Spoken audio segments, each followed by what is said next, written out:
Bom dia, mais uma edição do Diálogo na Web, hoje com o tema A Presença da China na América Latina e no Brasil. Temos dois ilustres convidados, aos quais eu já agradeço aqui o fato de terem aceitado o nosso convite. Imediatamente à minha direita, o embaixador Luiz Augusto de Castro Neves, que foi embaixador do Brasil em vários países. Eu vou destacar aqui a China e o Japão. E hoje preside o Conselho Empresarial Brasil-China. Marcos Troio, formado em Economia e em Política pela USP, hoje professor da Columbia University, à frente do BRICS Lab daquela universidade, colunista da Folha de São Paulo. Os que estiverem nos assistindo podem nos enviar perguntas por meio do chat do Facebook, da página da Fundação, ou então pelo e-mail alvivo@fundaçãofhc.org.br, tudo junto, sem acento e sem cedilha. Muito bem. Primeira pergunta é para abrir aqui a nossa perspectiva, antes de aterrissarmos na região e no país. Eu queria ouvir de vocês dois, começando com o Luiz Augusto, em que momento a China se encontra no seu processo, que começa no final dos anos 70, de reformas internas e projeção do seu poder no mundo? Bom, Sérgio, em primeiro lugar, eu que agradeço a oportunidade de estar aqui e de revê-lo e de estar aqui na Fundação FHC. A China está hoje desabrochando um processo que começou em 78 com as reformas de Deng Xiaoping, depois da Revolução Cultural, em que ele declarou que inverteu a prioridade estratégica da China, que era se transformar numa autarquia poderosa que independesse do resto do mundo. Com Deng Xiaoping passou a ser promover a correta inserção da China no sistema internacional. E para isso o instrumento seria o que ele denominou de socialismo de mercado com características chinesas. O que isso quer dizer? Estamos tentando descobrir até hoje. Provavelmente nem eles sabem. Mas está dando certo. Está dando certo. E, na verdade, a China, depois das reformas de Deng Xiaoping, passou realmente a se abrir, digamos assim. Primeiro com a expansão de missões diplomáticas, de representações no exterior. Inclusive, há uma curiosidade sobre o assunto.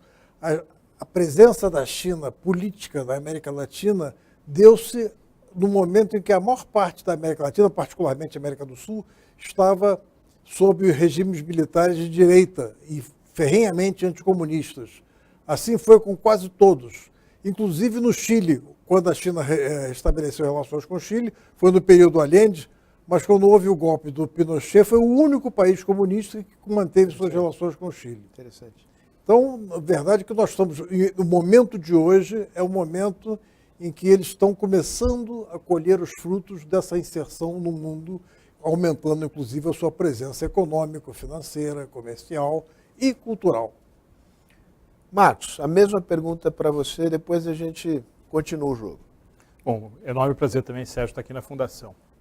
Eu acho que a China está no meio daquilo que a gente poderia chamar a sua terceira reinvenção, né? Quer dizer, você tem uma primeira reinvenção com a Revolução de 49, a consolidação do Estado comunista, uma segunda, que, como disse o embaixador, começa em 78, né? Não apenas com reformas internas, mas também com uma estratégia de desenvolvimento econômico muito calcada em converter a China numa espécie de nação comerciante, né? A China, durante muito tempo, administrou alguns dos fatores de remuneração da sua economia de modo a promover exportações, administrou bem o câmbio, administrou bem a remuneração da força de trabalho como percentual do PIB e conseguiu, naquela época, acesso privilegiado a alguns dos grandes mercados compradores do mundo por meio da cláusula de nação mais favorecida. O que fez da China essa gigantesca exportadora que nós conhecemos, em 2009 ultrapassando a Alemanha como principal exportadora do mundo e em 2012 a maior nação comerciante do mundo.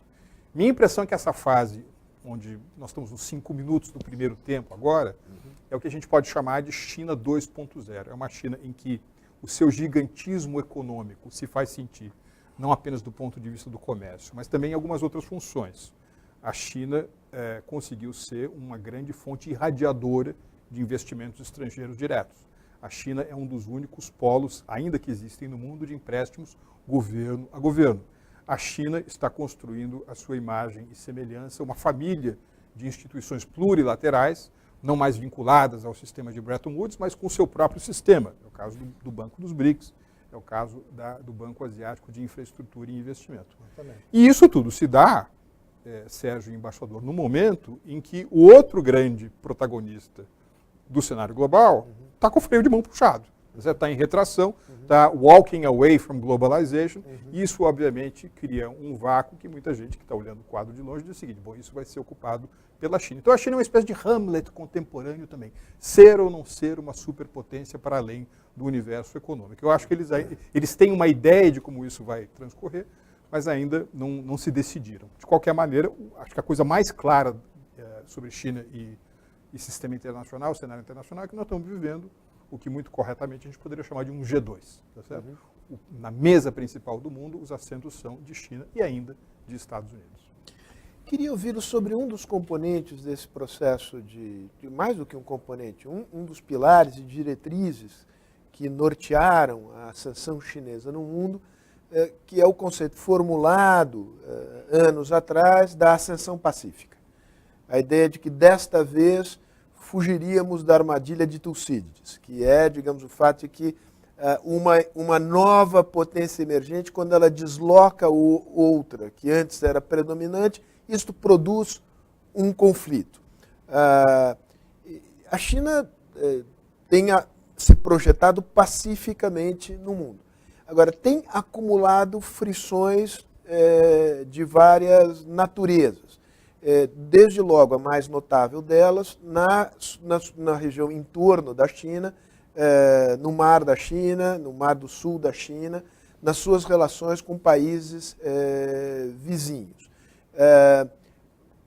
A pergunta é: há sinais de uma mudança na estratégia chinesa da ascensão pacífica? Quer dizer, ela pode assumir maior protagonismo, mas o jogo da China continua a ser, para usar uma expressão utilizada pelo Zelig, que foi um funcionário importante do governo americano, um responsible stakeholder do jogo internacional, ou criaram-se dúvidas importantes a esse respeito no período mais recente? Bom, em primeiro lugar, eu acho que o último país a querer, digamos assim, um conflito ou algo assim, seria a própria China, dentro do conceito de ascensão pacífica, que era exatamente, enfim, não mexam comigo que eu não vou fazer mal a ninguém, mas eu quero crescer. Quero crescer e quero sentar na mesa principal do restaurante. Essa é uma questão. E realmente ela cresceu muito. Os chineses foram talvez os primeiros a perceber com clareza a natureza do processo que veio a se denominar de globalização, que no campo econômico e comercial caracterizou-se pela internacionalização dos processos produtivos e que os chineses então trataram de abrir a economia, de importar pesadamente, de agregar valor e de exportar mais pesadamente.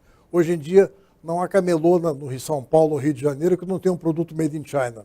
Isso é um ponto. Ao mesmo tempo em que eles estão avançando nas coisas mais sofisticadas. Exato, ao mesmo tempo que eles estão querendo. Seria, digamos assim, o China 2.0, mais ou menos.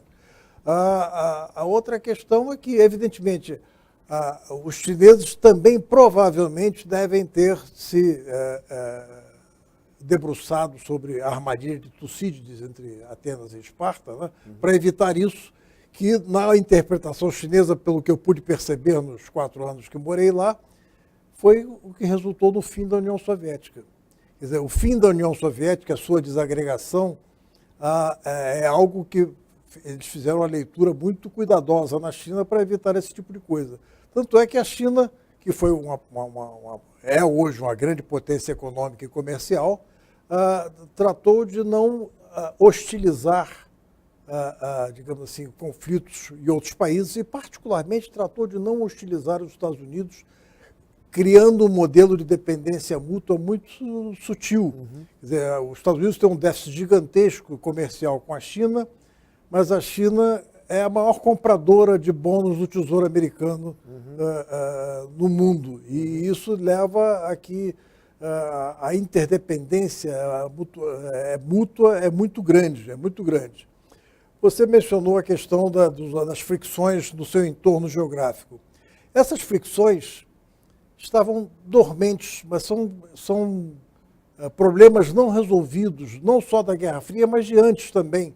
Quer dizer, Taiwan foi uma província chinesa que foi invadida pelo Japão e virou uma colônia japonesa, assim como a Península Coreana. Taiwan, com a eclosão da Guerra Fria, passou a se alinhar com os Estados Unidos. Taiwan, a Península Coreana, decorrente da Guerra da Coreia, e o Japão, como potência ocupada pelos Estados Unidos, acabaram criando, digamos assim, mecanismos de defesa com os Estados Unidos e passaram a ser a razão de ser da presença norte-americana na Ásia. E hoje, o que eu percebo nas atitudes chinesas é uma espécie de a criação de uma doutrina que seria uma análoga à doutrina Monroe para a Ásia para os asiáticos. O que significa isso? Nós, asiáticos, temos que resolver nossos problemas, não precisamos de atores extracontinentais para participar disso. Agora, recentemente, nós vemos, provavelmente orquestrada pela parte chinesa, contatos diretos entre a Coreia do Norte e a Coreia do Sul, sem a presença norte-americana. Isso. Eu vou te fazer a mesma pergunta, mas acrescentando um elemento, que como descrito pelo Luiz Augusto, os chineses conseguiram construir uma relação de mútua dependência que dá certa estabilidade às relações sino-americanas, a despeito de variações políticas maiores nos Estados Unidos.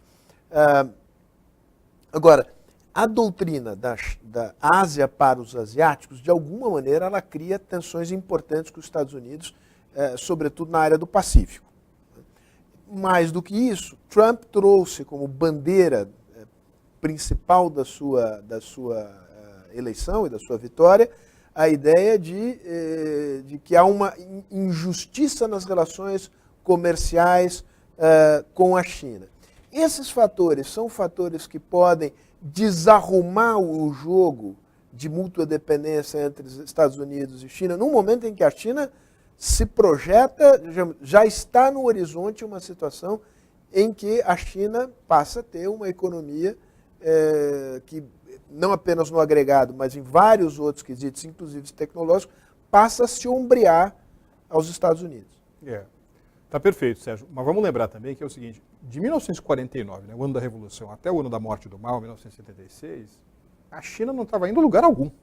Apesar de toda a tradição chinesa, da sua grande cultura, da sua extensão territorial, do tamanho da sua população, do suposto planejamento de longo prazo, sempre essa coisa de que os chineses planejam a longo prazo, eles planejavam a longo prazo também nos anos 60, começo dos anos 70.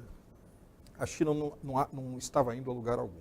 Alguma coisa aconteceu no final dos anos 70 para cá. Uma parte dessa coisa que aconteceu, a meu ver, era o seguinte: dos três campos das relações internacionais, o campo do hard power, o campo do economic power e o campo do soft power, os chineses quase que abriram mão do primeiro e do segundo, desde que a sua integridade territorial, a sua soberania nacional fosse resguardada. Todos os ovos foram para a cesta do desenvolvimento econômico, não é? E a minha impressão é que essa perspectiva de privilegiar a prosperidade dos chineses antes de outros atributos de poder, de influência ou de poder militar, ainda é, digamos assim, o tom vigente em Pequim. Isso deve continuar. Como, por exemplo, você vê dados de que hoje a China é o segundo país que mais investe em defesa no mundo. A minha interpretação é que isso tem muito mais a ver com uma espécie de keynesianismo militar, né? Ou seja, você mantém contingentes importantes empregados. Vamos lembrar aqui que o exército chinês é o segundo maior empregador do mundo, tá certo? E geração, como aconteceu nos Estados Unidos nos anos 80, né, de projetos que são encomendados pelo governo chinês, geram encomendas para as empresas chinesas. E aí uma parte importante de tecnologias colaterais, muitas delas intensivíssimas em valor agregado, fazem com que os chineses também pulem à frente em áreas como ciência, tecnologia, propriedade intelectual e assim por diante, aquecem esse novo ator. Eu estou absolutamente concordando com o embaixador aqui de que uma releitura da doutrina Monroe aplicada agora ao Pacífico, e mais específico a esse epicentro chinês, é o que mais caracteriza aquele país. Não obstante, aquilo que nós devemos evitar, que é considerar a Ásia como um bloco harmônico. Não é isso? Pelo contrário. Aliás, Vocês sabem como é que os chineses se referem à Segunda Guerra Mundial, como é que se diz Segunda Guerra Mundial em chinês, né? A maneira pela qual você se refere ao período é guerra do povo chinês contra a agressão japonesa. Então imagina, isso dá um pouco a noção de quão epidérmica ainda continua a rusga, né, com alguns dos vizinhos asiáticos da China. Muito bem. Só retomando um fio da tua conversa e passando de novo a bola aqui ao Luiz Augusto. Você disse que os investimentos crescentes nas Forças Armadas chinesas, sobretudo no seu poder da sua armada, né, da Marinha chinesa, que é um vetor importante de projeção de poder. Isso tem mais a ver com a ideia de criar estímulos ao desenvolvimento econômico através, digamos, do emprego de mão de obra e dos investimentos empurrados pelo Estado, do que propriamente uma ideia, digamos, de fortalecimento do seu hard power para projetá-lo no mundo a qualquer custo. Tá certo? Agora, o soft power chinês ganhou asas. Quer dizer, a China deixou de ser acanhada do ponto de vista do seu soft power. Isso levou, curiosamente, o soft power não está dissociado nem do hard power, nem do economic power. A China procura trabalhar esses componentes de maneira associada. E o peso do soft power aumentou nos últimos tempos. Há uma presença e uma preocupação em alguns países ocidentais com a presença não só do investimento chinês, mas da busca de influência da China em centros de decisão dos países ocidentais. Os Estados Unidos estrelou com isso pela primeira vez de maneira aberta. O secretário de Estado Rex Tillerson, às vésperas de uma jornada pela região, fez um discurso em Austin, no Texas, em que ele diz a América Latina não precisa de um novo imperialismo. Isto é uma espécie de apenas um sintoma de um medo excessivo dos Estados Unidos de perda de influência na região, ou, digamos, há de fato, na sua visão, Luiz Augusto, uma iniciativa coordenada de aumento e deliberada dos chineses de ter um grau de influência maior sobre a política e sobre a cultura da América Latina? Em primeiro lugar, eu acho que eu retomaria um ponto que o Marcos mencionou aqui, que o avanço chinês, em boa parte, é fruto de vácuos, de ocupar vácuos criados pelos americanos. Quer dizer, o governo Trump tem se abstido ou até mesmo retrocedido em uma série de iniciativas que estão contribuindo para destruir o sistema de relações internacionais que eles mesmos criaram ao final da Segunda Guerra Mundial. Assim, é que eles se retiraram da TPP, querem renegociar o NAFTA e tomaram a sério, não tem o menor, digamos assim, respeito pelo multilateralismo, ao contrário. Então, nesse sentido, a China está ocupando esses espaços, de um lado.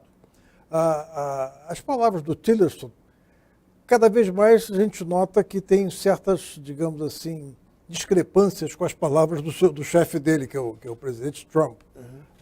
Então, a gente vê qual é a posição dos Estados Unidos ou não. Esse discurso que ele fez sobre a América Latina, que é uma prioridade baixíssima na política externa norte-americana,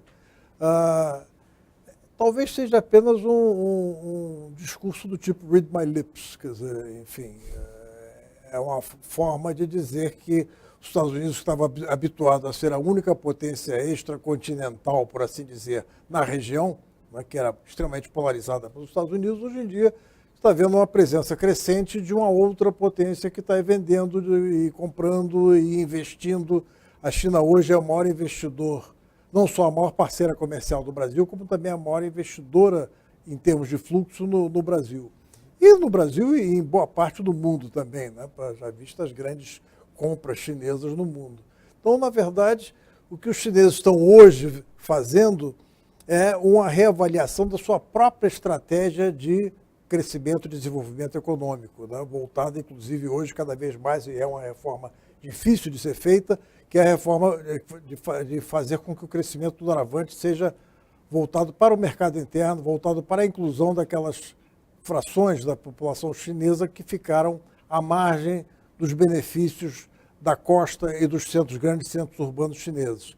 Esse é que é o grande desafio do governo chinês atualmente. Inclusive, talvez isso poderemos examinar na próxima pergunta, na próxima rodada, uma coisa curiosa. As reformas econômicas chinesas, econômicas, comerciais, são reformas liberalizantes. Tem uma forte inspiração ocidental do ponto de vista de funcionamento econômico.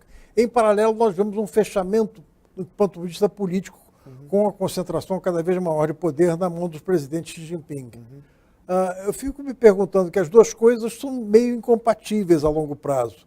Será que essa concentração de poder não é um passo atrás para poder dar depois dois à frente e promover essas reformas liberalizantes que ele sempre anunciou, e anunciou em Davos, por exemplo, no discurso de Davos? Voltaremos a essa questão. Eu queria que você caracterizasse, Marcos, a nova onda do investimento estrangeiro direto da China no mundo. A primeira, claramente, teve como objetivo garantir o suprimento de matérias-primas ao desenvolvimento chinês. Alimentos, minerais, o Brasil se beneficiou grandemente disso, tem se beneficiado. Mudou a qualidade, a natureza e os objetivos do investimento direto estrangeiro no mundo em geral e na região em particular, me refiro à América Latina? Mudou. Ele se tornou, Sérgio, um investimento multifacetado, né? Porque se você extrair aquelas relações de investimento mais óbvias que dizem respeito, por exemplo, a garantir segurança alimentar na China, ou segurança a recursos, como recursos minerais, que são tão importantes para a expansão da infraestrutura, né? Há uma nova onda agora que diz respeito à China fazer com os outros o que os outros fizeram com a China. Nessa fase de China 1.0, era muito comum, se você é uma marca global como a Giorgio Armani, por exemplo, e produzir uma parte importante, né, da sua indústria moda, da sua indústria na China, por conta dos baixos custos de produção, utilizando a China como uma gigantesca plataforma de exportações. Ora, se você pegar nesses últimos 10 anos, desde, digamos assim, da grande recessão de 2008, você vai perceber que os custos laborais na China não param de crescer. Aliás, nos Estados Unidos, eles não param de cair. Eu tenho um estudo recente do Instituto de Finanças e Direito de Xangai, que mostra que naqueles setores de manufatura mais básica, a diferença hoje entre produzir na China ou nos Estados Unidos é só de 5%, tá certo? Então, o que os chineses estão fazendo? Os chineses estão empurrando para fora, sobretudo para sua vizinhança geoeconômica, uma parte importante daquela manufatura de menor valor agregado. Para onde? O que o Japão fez 40 anos atrás. Que foi o bercinho lá dos chamados tigres asiáticos. Exatamente. Custos que estavam estourando o teto no Japão levaram empresas japonesas à Coreia do Sul, à Tailândia, a Taiwan e assim por diante. Os chineses estão fazendo o mesmo com o Vietnã, estão fazendo o mesmo com o Mianmar, estão fazendo muito com a Indonésia, estão fazendo isso muito com a Índia, tá certo? Uma parte importante que explica o fato de que nos últimos 2 anos a Índia cresceu percentualmente mais do que a China é também essa reorientação do capital corporativo chinês. E agora, claro, a China também investe em áreas onde ela pode adquirir bens baratos para expandir a sua rede empresarial. É o caso, por exemplo, desses processos de fusões e aquisições que nós vimos em vários países da América Latina e particularmente no Brasil. E há esse outro tipo de investimento greenfield em projetos de infraestrutura, e aí a gente vai ver isso em diferentes partes do mundo, obviamente, onde isso se observa de maneira mais dramática e volumosa no próprio projeto One Belt, One Road, One More, criando uma dinâmica de investimento infraestrutural na Eurásia que faz o Plano Marshall parecer uma brincadeira de criança.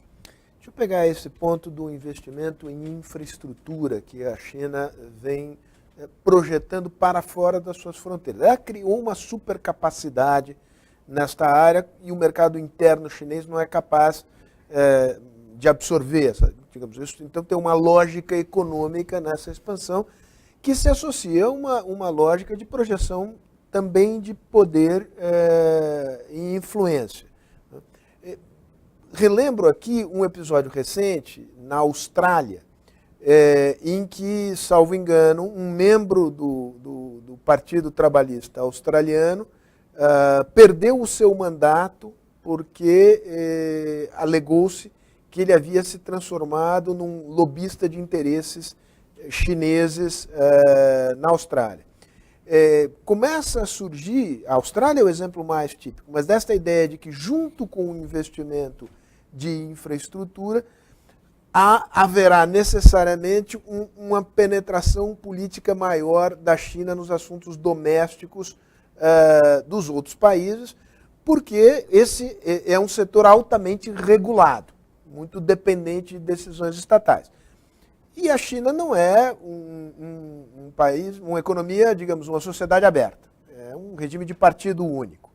É um temor que tem fundamento.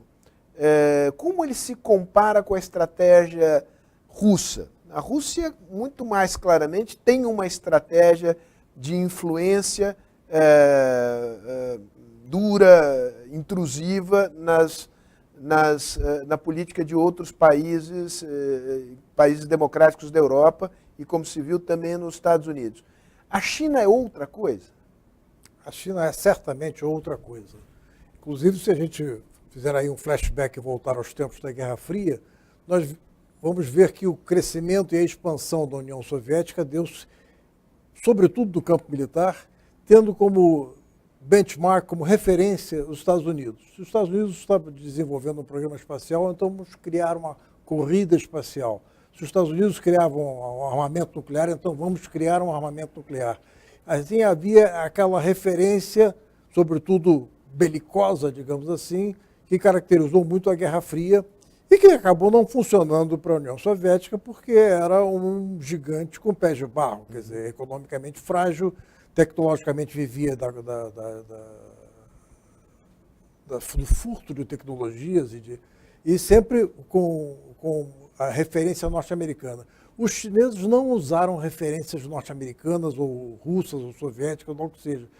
Os chineses criaram a sua própria estratégia, os seus próprios objetivos e trataram, como o Marcos apontou aqui, pelo lugar de ficar rico, né? Vamos desenvolver, vamos satisfazer as necessidades básicas do nosso povo, vamos criar uma classe média,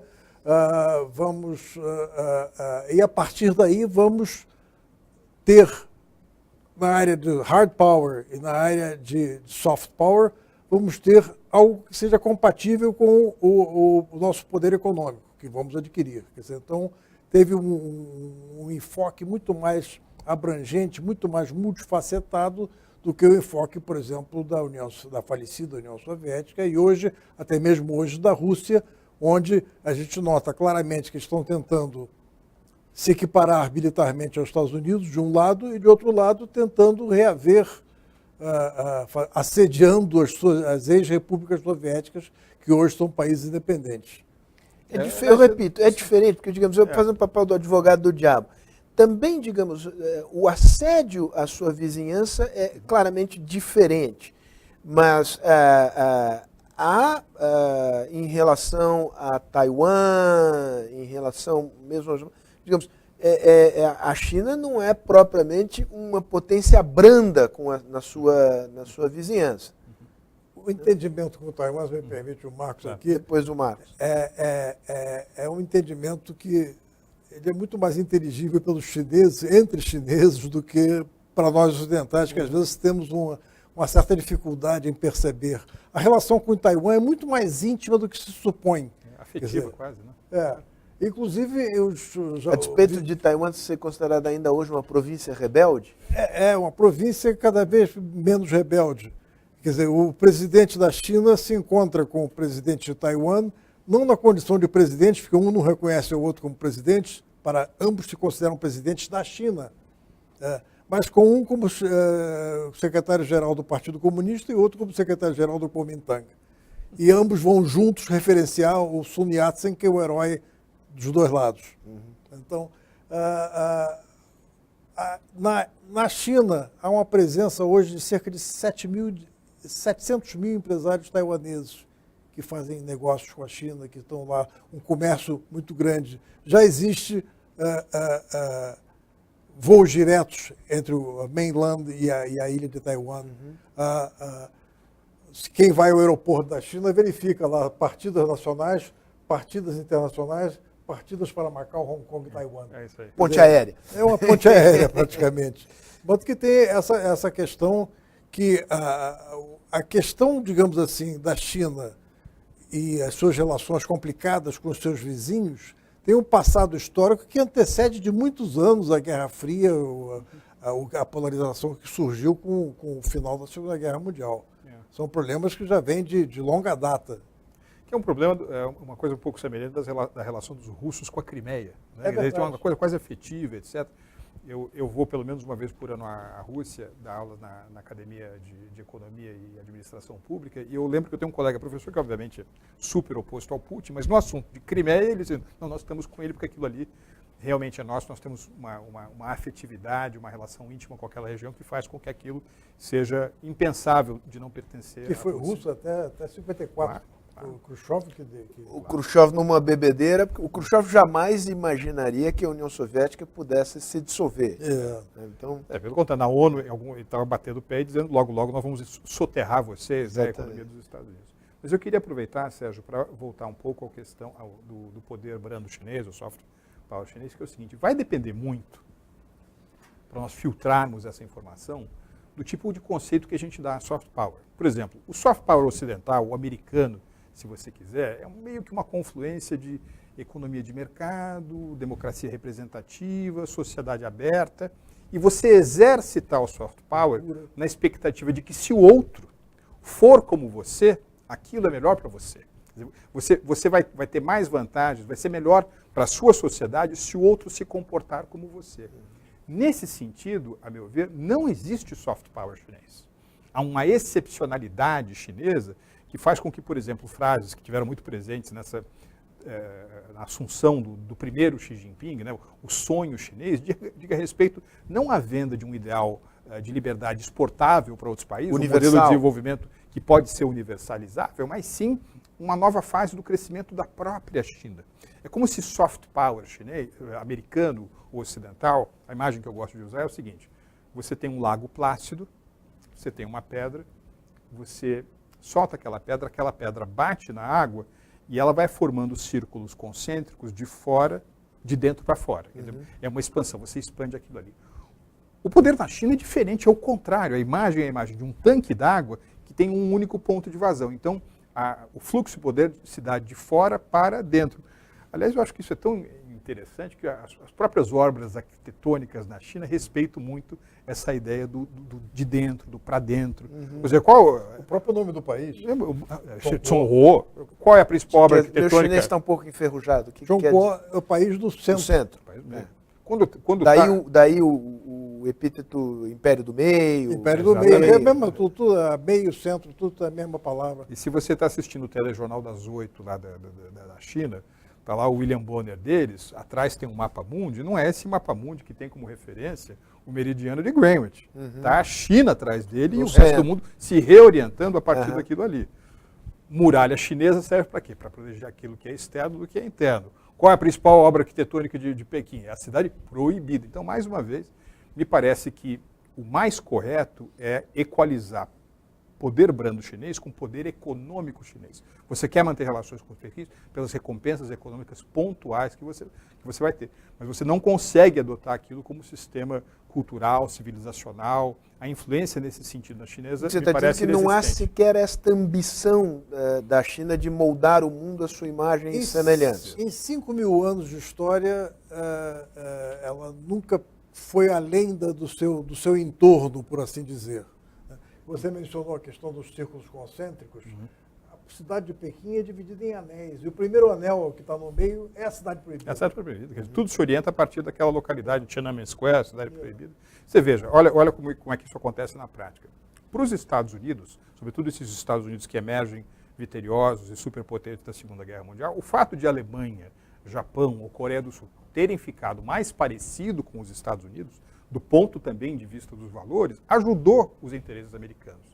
Outros países do mundo, utilizando as mesmas táticas de crescimento, desenvolvimento que a China fez durante esse período de grande arremetida, de 78 para cá, é algo que vai contra os interesses chineses. Então é muito difícil pensar em soft power irradiado a partir da China.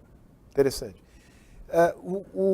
Os Estados Unidos, a Europa também, mas particularmente os Estados Unidos, têm constituído mecanismos para, de alguma maneira, filtrar aumentar o escrutínio do Estado sobre o investimento chinês, com a preocupação de evitar que o investimento chinês penetre em setores estratégicos e sensíveis. É a preocupação, digamos, com uma disputa tecnológica que avança cada vez mais. Essa é uma preocupação que digamos, é plausível no caso dos Estados Unidos, etc., e totalmente fora de questão para um país como o Brasil, que deveria, digamos, receber o investimento chinês de braços abertos, para simplificar a história, ou faz sentido nós brasileiros termos algum tipo de preocupação especial em relação ao investimento chinês, especial em comparação com as regras gerais do investimento direto estrangeiro no Brasil? Eu acho que, em primeiro lugar, a nossa problemática é muito mais de natureza interna do que de natureza externa. Nós devemos saber o que nós queremos. Outro dia eu participei de um debate sobre a China, evidentemente, e aquele colunista, o Marcos Yang, que é um especialista em China, ele dizia que na relação China-Brasil, os chineses sabem exatamente o que eles querem. E nós sabemos o que queremos na nossa relação com a China. O que os chineses querem do Brasil? Aliás, nesse sentido, nós somos democráticos, porque nós não sabemos o que a gente quer na nossa relação com a Argentina, com os Estados Unidos. Não há nenhuma deferência. Não, isso eu estou inteiro acordo. Quer dizer, os chineses, o que eles querem do Brasil? Eles querem aquilo que o Brasil pode fornecer à China, sobretudo na área de alimentos, na área não só de cereais, mas de alimentos processados. A China é um país cada vez mais urbano. Hoje em dia, 50,5% da população chinesa é urbana, mais próspera, com uma demanda cada vez mais sofisticada por bens e serviços em geral, mas em particular por alimentos. Estima-se que de hoje até 2030, o crescimento da demanda chinesa por alimentos será de entre 11% a 13% ao ano, e nesse sentido, o Brasil e alguns outros países, mas muito poucos, surgem como fornecedores importantes para alimentar essa demanda chinesa durante algum tempo. E aí é que entra a nossa janela de oportunidade, porque nós investimos muito pouco naquilo que pode nos tornar mais competitivo, por exemplo, em infraestrutura. Hoje sabe-se que uma parte substancial da safra brasileira de alimentos é perdida entre a produção e antes de chegar ao consumo. Quer dizer, então, exporta-se soja com caminhão. Parte da soja cai do caminhão nas estradas. Então, há um custo Brasil, há uma falta de competitividade brutal, e os chineses estão investindo precisamente nessas áreas, que aumentarão a competitividade brasileira nas suas exportações, o que é, obviamente, de interesse chinês. Os chineses, além de, digamos, de muito dinheiro no bolso, tem boa tecnologia nessa área de infraestrutura? Sim, acho que dos fatores mais eloquentes é você mencionar que hoje, por exemplo, se você pensar em transporte ferroviário de alta velocidade, composições férreas que viajam a mais de 150 km por hora, há mais quilômetros operando na China do que em todo o resto do mundo junto. Eles são muito bons, são os portos também de exportação e importação mais avançados do mundo. Mas eu queria, Sérgio, fazer um comentário a algo que o embaixador estava dizendo antes, que é essa coisa dos alimentos, como os chineses, entre aspas, dependem de nós. É verdade, mas eles também estão criando todas as estratégias e medidas para ficarem menos dependentes. Ou seja, diversificar suas fontes de suprimento. É correto, mas não é completo. Quer dizer, claro. Eu queria dar um exemplo aqui que eu acho chocante, foi uma coisa que eu vivi recentemente. Não sei se o embaixador vai muito à China, se ele tem percebido o seguinte, que cada vez mais nos restaurantes chineses, em supermercados, etc., você tem oferta de peixes de rio brasileiros. Tilápia, pirarucu, com esses nomes. Saint-Pierre, não é tilápia. Está cheio de peixe brasileiro. Pirarucu. Está cheio de peixe brasileiro na China. Tiraram, sim, senhor. Aí, Sérgio, há um ano mais ou menos, eu fui fazer uma palestra aqui no Brasil, na cidade de Sorriso, em Mato Grosso. Sorriso ainda não tinha aeroporto operando, então a gente desceu em Sinop e nós fomos com um carro dos organizadores do evento, era uma feira agrícola, até Sorriso. E o sujeito que estava vindo comigo no carro era presidente da Associação Brasileira dos Criadores de Peixe de Rio. E aí eu disse para ele, olha, estou voltando da China, fiquei super impressionado com o número de peixes brasileiros consumidos pelos chineses hoje. Parabéns, vocês estão fazendo um trabalho super importante. Eu tenho certeza que logo, logo, o peixe de rio brasileiro, até pela nossa própria bacia hidrográfica, vai alcançar os níveis de exportação e relevância para a balança comercial, como é o frango, enfim, carne bovina, etc. O sujeito deu a maior risada da minha cara e disse o seguinte: 20 anos atrás, os chineses, por meio de comissões, reuniões científicas, missões científico-tecnológicas, etc., recolheu praticamente espécies de todos os alevinos brasileiros, todos os peixes de rio, e levaram para a China, sem as nossas restrições ambientais.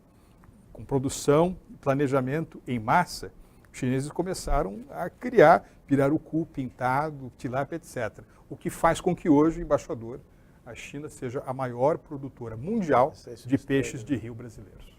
Essa história fantástica que você contou, que, digamos, existe pirarucu chinês, eu volto aqui ao Luiz Augusto dizendo, as nossas oportunidades em relação à China, elas estão restritas aos mercados de exportação de soja e minério, que é onde nós nos concentramos, ou esta mudança do modelo de crescimento chinês, que agora passará a depender mais do seu consumo interno do que de investimento e exportação, essa mudança abre novas oportunidades que talvez nós não estejamos enxergando no mercado chinês? Eu acho que abre, até mesmo por uma coisa curiosa e até aparentemente contraditória.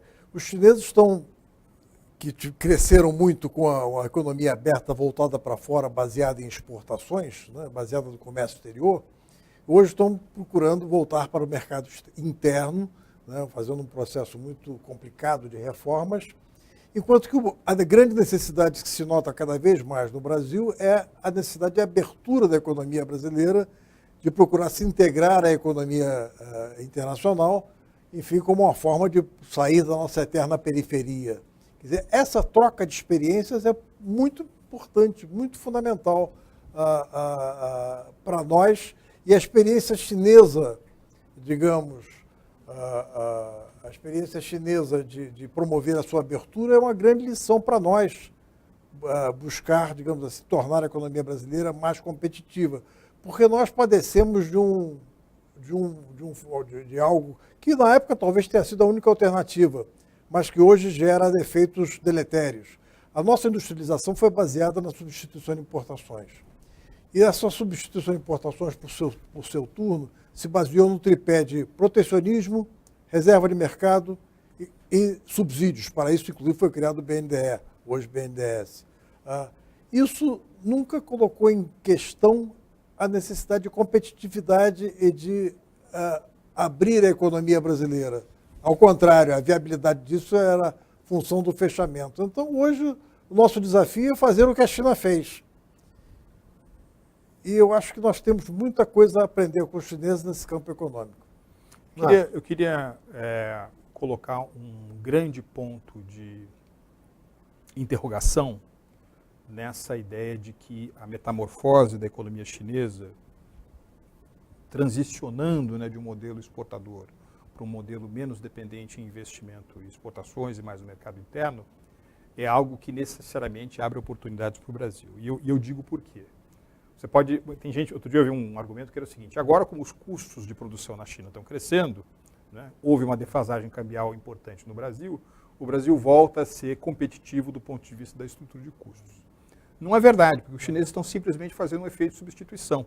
Uma fábrica têxtil, por exemplo, sai da periferia de Xangai e vai para a periferia de Hanoi, no Vietnã, tá certo? Ela sai ali de Hong Kong, mas ela vai para a Índia. Ou seja, na média, os custos de produção no mundo, em indústrias onde a China tinha uma presença importante, continuarão muito baixos, sobretudo porque eles estão sendo espraiados para esse sudeste asiático. Onde sim há um reflexo muito importante é o seguinte: se você imaginar, Sérgio, tem 1,3 bilhão de pessoas na China, coloca mais 1,3 de indianos, quase 300 milhões de pessoas na Indonésia, joga mais um monte de gente de Paquistão, Vietnã, etc. Você tem praticamente 45%, 50% da população mundial que, como resultado dessa metamorfose da economia chinesa, vai crescer economicamente mais do que 5% ao ano, todo ano, durante os próximos 15 anos. E mesmo se você deixar a renda per capita média da China para fazer esse cálculo de quanto essa Já região... ultrapassou a do Brasil. $10.500, tá certo? Está maior do que a nossa. Você vai perceber que a renda per capita desse Sudeste Asiático ex-Japão é de apenas uns $4.000.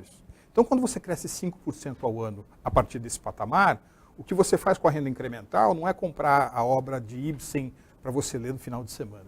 É comer mais e investir mais em infraestrutura. O que significa que aqueles que entendiam que o ciclo de commodities acabou, me parece uma bobagem. É um novo ciclo de commodities sustentado. Você está empurrando definitivamente para o nordeste do mapa a curva de demanda por alimentos e por insumos siderúrgicos, com maior valor agregado, onde aí sim o Brasil, eu acho, tem um grande diferencial, e ele deve utilizar os recursos superavitários desse comércio para fazer as reformas internas e investir nos setores intensivos de tecnologia, aí sim para tentar competir de igual a igual com os chineses e com os outros asiáticos. José Augusto, respondendo aqui a perguntas que nos chegaram, perguntas para ambos. A relação Brasil-China é uma relação que tende a se bilateralizar ou os BRICS ainda têm importância nesta relação? Bom, o Marcos é um especialista em BRICS, ele próprio é o homem do laboratório do BRICS, da Universidade de Colômbia. Eu vejo o BRICS Você não vai acabar com o objeto de estudo do Marcos, né? Pois é, mas eu vejo o BRICS como uma espécie de... Meu BRICS, para mim, sempre foi muito mais uma abordagem de você fazer políticas comparativas, economias comparativas, do que defender o conceito. O BRICS é muito mais um mecanismo de consulta e concertação política, às vezes, alguma coisa, troca de ideias. É um foro, digamos assim, muito mais. O BRICS foi criado por um banco americano, um banco de investimento americano. E na minha opinião, em bom português, eu acho que o BRICS é uma bola murcha enquanto organismo internacional. Inclusive o próprio banco dos BRICS, que tem a sua relevância e tudo, mas ele não é a prioridade número 1 dos chineses. O Banco de Investimento da Ásia é muito mais importante do que os BRICS. De modo que eu vejo que o BRICS é um foro onde China, Índia, Rússia, Brasil e de apêndice África do Sul trocam ideias sobre a conjuntura mundial, mas a nossa relação com a China não é discutida no âmbito do BRICS. Não é uma relação multilateral no âmbito do BRICS que problemas russos, indianos, chineses, tudo sejam usados daquele foro. Quer dizer, nós temos os nossos canais com a China, que terá os seus canais com a Índia, que terá os seus canais com a Rússia. Quer dizer, o BRICS não entra, sob esse ponto de vista, o BRICS é um conjunto vazio. Mas é verdade também, embaixador, que é o seguinte, você tem um BRICS 1.0, que é aquele estudo do Goldman Sachs, etc., que depois gerou carteiras de investimentos, tal, que era Brasil, Rússia e China. Tá? Então, você tem isso. Aí você tem o processo de construção institucional, supostamente para criar uma ordem mais multipolar. Você agregou também a África do Sul como representante do continente africano, que é o BRICS 2.0. Que é rejeitada pelos demais africanos como tal. Claro, mas por outro lado, esse veículo oferece aos chineses uma plataforma para eles, entre aspas, continuarem fingindo a ser um país em desenvolvimento. Aliás, é uma coisa que os chineses adoram dizer. Se colocar em pé de igualdade, como se fosse. Estamos aqui Serra Leoa, vocês aqui de Honduras e nós, China, quer dizer, fingindo que eles não são uma superpotência econômica. E, a meu ver, se você pergunta, os BRICS continuarão? Sim, embora não prioritário, continua como interesse chinês importante. Na verdade, no fim desse mês, vai ter uma reunião em Macau, do 15º aniversário. Eu fui convidado, até não vou poder ir, infelizmente, por outras razões, do Fórum de Macau, que é o Fórum dos Países de Língua Portuguesa, porque a China também se considera um país de língua portuguesa, porque 3% da população de Macau fala português, e de geração, onde ela é língua oficial. E de geração de oportunidades econômicas, embaixador, pode ser até mais importante que a CPLP, até porque tem outro nível de liquidez. Tem nível de liquidez e para os africanos é muito importante, é uma fonte de recursos muito importante de projetos. Mas eu só queria fazer um comentário sobre os BRICS, é o seguinte, apesar, enfim, de todas as artificialidades que o conceito impõe, é verdade também que o fato dele existir cria uma regularidade e também uma pequena distância em termos do tempo, de possibilidade do líder brasileiro ver o líder chinês. Hoje, por conta dos BRICS, eles se encontram pelo menos 2 vezes por ano. 3, na realidade, encontram uma no G20, Uma na cúpula dos BRICS e outra durante a Assembleia Geral da ONU. Tá certo? Fora as reuniões bilaterais. E é claro, você aproveita essas ocasiões para limpar a área, oferecer uma outra oportunidade. Agora, na China, no passado, o presidente Temer disse o seguinte: olha, nós estamos levando a cabo um processo ambicioso de concessões e privatizações. Por favor, está aqui uma carteira interessante que vocês podem examinar. Então, acaba ajudando. Agora, o que é um erro, como muitas vezes a política externa brasileira faz, é com inocência imaginar que os chineses são nossos sócios, né, num escritório de arquitetura de um novo sistema internacional onde que as polaridades estarão harmoniosamente distribuídas. Como nós acreditamos que quando houve o acordo nuclear com a Alemanha, por exemplo, que tínhamos relações especiais com a Alemanha e íamos desafiar, digamos assim, o poder mundial com a nossa parceria no campo nuclear. Aliás, sobre isso, você mencionou aqui que nós estamos, talvez hoje em dia, marchando para um G2. Tem G2, digamos, um diretório de poder no mundo formado pelos Estados Unidos e China. Exato. Há cientistas políticos, que eu citaria o Ian Bremmer, da Eurásia, por exemplo, que acho que nós estamos marchando para um G0. Porque, enfim, nós temos a China em expansão, mas ainda não chegou lá, por algum tempo. E os Estados Unidos em retração. Retração essa catalisada, paradoxalmente, pelo Trump, que falou America First, mas, na realidade, ao criar o conceito de America First, ele esquece que a ordem internacional que beneficia os Estados Unidos foi criada pelos próprios Estados Unidos. Então, ao criar o conceito de America First, ele está se retirando de uma série de teatros de operações, por assim dizer, das relações internacionais. Eu termino a partir desse quadro que você traçou. Tem mais uma pergunta aqui, mas sobre a qual eu vou precisar até de um auxílio de tradução para vocês, porque eu confesso que não entendi uma sigla que consta da pergunta. Eu vou fazê-la, mas só para vocês terem em mente como consideração final. E nós, neste mundo que é G2 ou é G0? Qual deve ser a estratégia brasileira para operar num mundo que é um mundo em transformação complicado, né, e em relação ao qual nós não estamos propriamente muito bem posicionados? Então, essa é a pergunta de fundo com a qual eu gostaria que vocês terminassem. Em homenagem aqui às pessoas que fazem perguntas a nós, eu recebi uma que é a seguinte: o que o Brasil poderá oferecer para o OBOR? Pelo visto, o Marcos sabe do que se trata. Não tenho a menor ideia, peço desculpas por isso. Então, One Belt, One Road. One Belt, One Road. Ah, bom, mas é que essa sigla aqui me deixou a pé. Tudo bem. Digamos, no fundo, eu peço que vocês respondam a essa pergunta nesta panorama maior das oportunidades e ameaças que se criam para o Brasil neste mundo em transformação. Sobre o Brasil, falando com muita simplicidade, o que falta para a gente é definir nossos próprios objetivos estratégicos e fazer o dever de casa, coisa que a gente não tem feito. A gente pode, às vezes, até ensaiar, fazer um discurso sobre os fins. Queremos ser isso, queremos ser aquilo, mas falta um discurso sobre os meios. Nós não conseguimos implementar, ou quando a gente consegue implementar, é de uma forma muito aguada. As reformas são absolutamente imprescindíveis para fazer com que o Brasil possa crescer, promover a abertura da sua economia, promover, para usar as palavras de Deng Xiaoping, a sua correta inserção no sistema internacional e tentar escapar de uma vez por todas da nossa eterna periferia.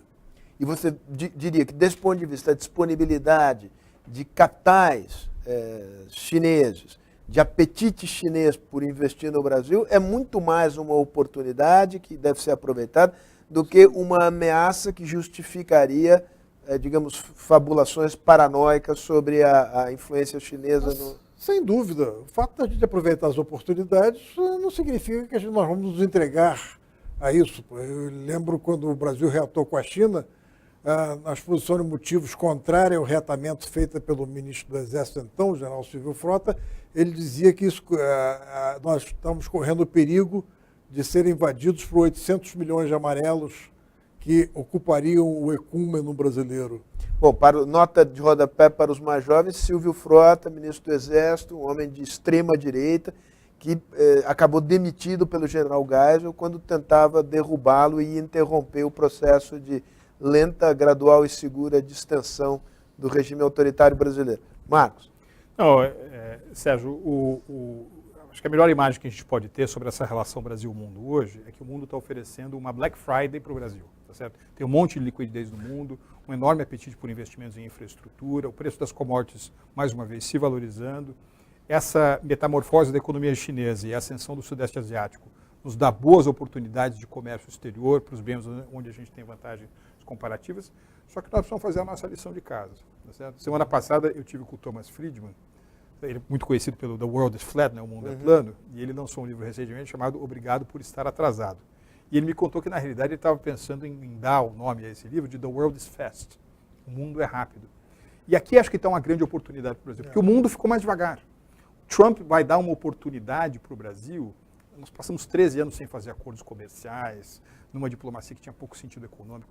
Nós temos agora a oportunidade de aproveitar essa pausa Trump para reconstruir muitas das nossas oportunidades de promoção comercial, de atração de investimentos, de parcerias, de joint ventures, etc. E a minha opinião, pilar fundamental disso é continuar fazendo as reformas para além do mandato presidencial do Temer e passar a considerar também a reforma da política externa, a reforma da nossa inserção internacional, também como uma reforma estrutural. Só para não deixar sem uma resposta específica, a pessoa que nos fez a pergunta sobre o One Belt, One Road. Tem uma oportunidade para empresas brasileiras nessa grande iniciativa de criação de infraestrutura? Se você tem um dínamo, um gigantesco gerador de negócios na área de infraestrutura, um efeito colateral imediato disso é a valorização das commodities minerais. Outro com o aumento da renda nesses países, maior demanda mundial por alimentos. Então, efeitos indiretos. É verdade. Agora, digamos, só para terminar, eu fico com a sensação que, digamos, não é só o agro, mas é o complexo agromineral estúpido, que nos dá, digamos, oportunidade real, efetiva, com essa ascensão da China na economia mundial.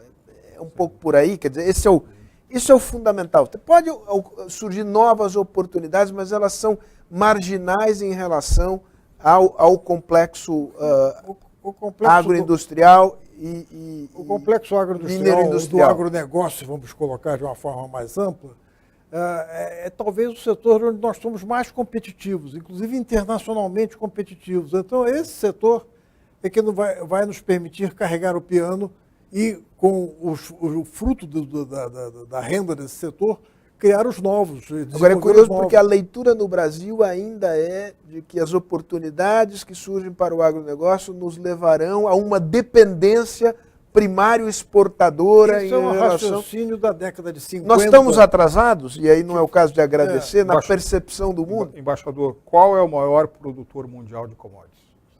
São os Estados Unidos. A Austrália é um grande produtor de commodities. O Canadá é um grande produtor de commodities. O que eles fizeram foi a ponte intensiva em tecnologia e intensiva em valor agregado. Para o Brasil, existir no mundo uma grande, digamos assim, bomba de sucção por produtos em que o Brasil tem vantagens comparativas, ainda que no setor agromineral, é uma boa, é melhor do que não ter. Tá certo? Agora, o que você vai fazer com isso, ou você vai estacionar durante 100 anos, como fez a Argentina, que no começo do século passado exportava carne, couro e trigo e continua exportando carne, couro e trigo. Importava tudo mais. Ou você vai, e tem outro, não dá mais para fazer substituição de importação, não dá mais para fazer protecionismo, é um outro jogo. Foi esse setor que financiou o grande desenvolvimento da indústria americana. Claro, nós estamos aqui na cidade do Nondu-Curduco, é muito da prosperidade do café que possibilitou a industrialização dessa nossa cidade, desse nosso estado, assim por diante. Bom, com essa homenagem ao estado de São Paulo, e você é daqui ou você é de... Sou paulista e corintiano. Ah, bom. Então você tem pelo menos uma qualidade. Eu não vou te dizer qual é o defeito aqui, para não criar aqui um problema com a maioria. Então, Luiz Augusto, Marcos, muito obrigado pela conversa. Eu aprendi muito, espero que as pessoas que nos tenham assistido também tenham aprendido. Voltaremos ao tema, porque a China aparentemente não sairá do cenário mundial nos próximos muitos milênios. Obrigado a todos.